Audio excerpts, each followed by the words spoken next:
I just went to a wedding. I was offered to go to a wedding with one of my patients I've known for 5 years, and then she got her life on track because the way we did our therapies. But never 5 years ago would she ever thought she'd be where she's at right now with it. So I think that to me is the rewarding part is getting people's lives back on track. That's the number one goal. My name is Dr. Anish Patel, and I currently live in San Antonio, Texas. I am currently a lieutenant colonel in the U.S. Army, and I currently work at Brooke Army Medical Center in San Antonio, Texas. And I'm actually currently the chief of the Division of Gastroenterology and Hepatology, and along with the director of the military's only IBD center. The nice thing about the military system is that there is easy access to care. And really to start with them is having the complaint, bring up their primary care doctor, and then they're forwarding the consults over to us in the GI realm. And from there, we do a typical workup that's really no different than anyone else would do. Take a very thorough history and physical, doing diagnostic studies we need to do, from lab work to endoscopies to imaging. And once we put all that data together, that's where we can move forward with the diagnosis of IBD, depending on what the results we get.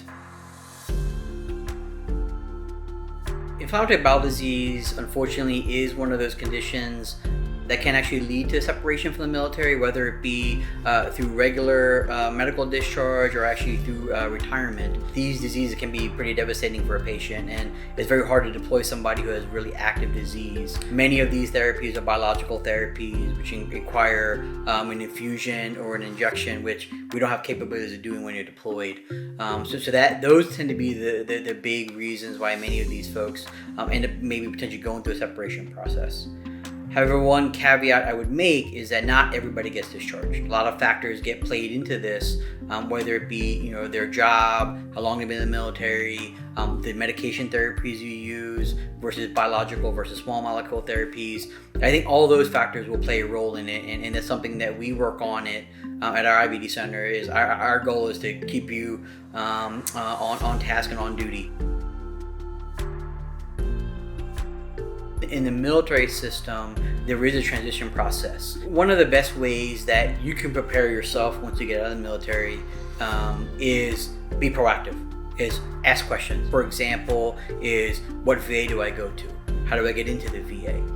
If you choose not to go into the VA, you ask questions of how do I get other insurance? A lot of the mantra has always been, it is what it is. Is that the VA is what it is. I'm just going to deal with it and kind of do it. That's not the right answer.